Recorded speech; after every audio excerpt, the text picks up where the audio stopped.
It's the Carter Man, and I posted 2 videos today at the Constitutional Rights PAC, and I urge you to go watch them.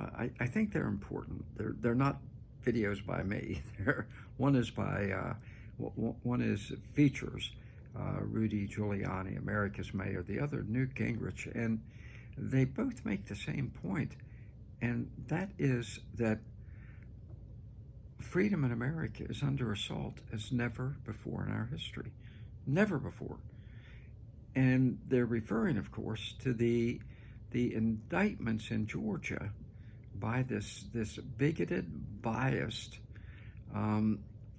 bogus prosecutor who has contrived charges that are just way beyond the pale and are totally political. It's very clear from what she has done that the entire purpose of her charade is to prevent Donald Trump from being reelected president. It's totally political. Totally political. Now, as I say, we have never, and Giuliani and Newt Gingrich make the same point, we have never had an assault on freedom like this.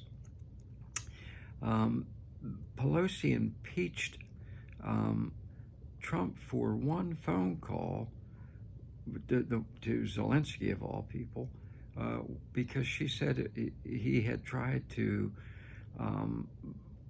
cause problems for somebody who was going to run against him for president, and Biden hadn't even declared at that point.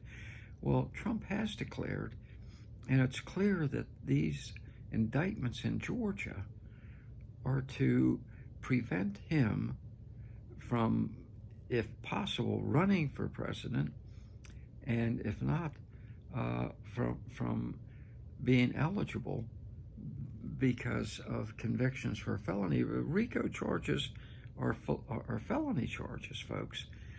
This is very serious, and which makes me kind of wonder, since it's all about politics and it's clearly politically motivated, where are the 2 Republican leaders of Congress? Where is Mitch McConnell? Where's Kevin McCarthy? These 2 men, leaders, quote unquote, should be holding press conferences. They should be leading protests. They should be staging rallies on the steps of the Capitol. They should be filing lawsuits, doing everything in their power to, one, draw attention to what's being done to Donald Trump, that is absolutely shredding our Constitution, that is eviscerating individual freedom, and that is ripping apart the fabric of our country.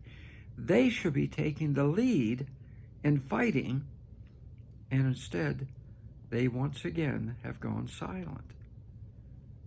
This is, this reminds me of something Martin Luther King said. I think it was in his letter from a Birmingham jail.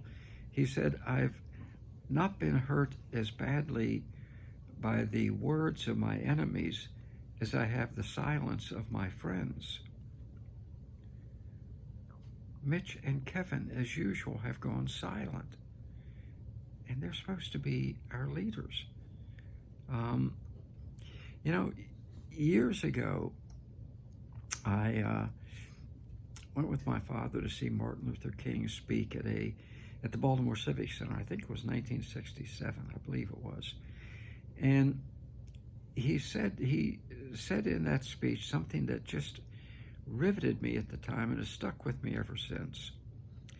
He said that we all know the story of Rip Van Winkle. We all know the great legendary story.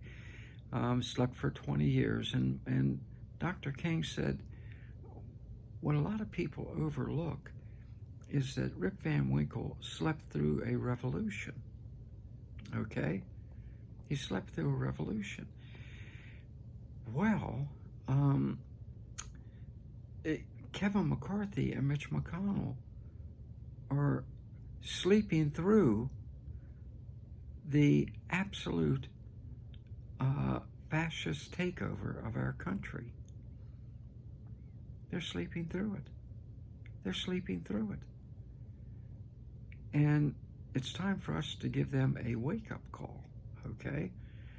But in a letter I sent out to CRPAC members today, I urge them, call the offices of both of them and just say, hey, this is your wake-up call. Quote the Martin Luther King letter from Birmingham jail to them and tell them, you guys need to wake up and fight back because we're losing our country. We're losing our country. We can't tolerate this. We can't tolerate the words and actions of our enemies, but even more so, we can't tolerate the silence of our, quote, friends in Washington. So make the calls to both offices. Be polite, but don't necessarily be nice. Be firm and tell them, hey, this is your wake-up call. Get busy and fight back because we're not going to lose our country because you decided to sleep through a fascist takeover that you were elected to prevent. Let's do this thing, folks.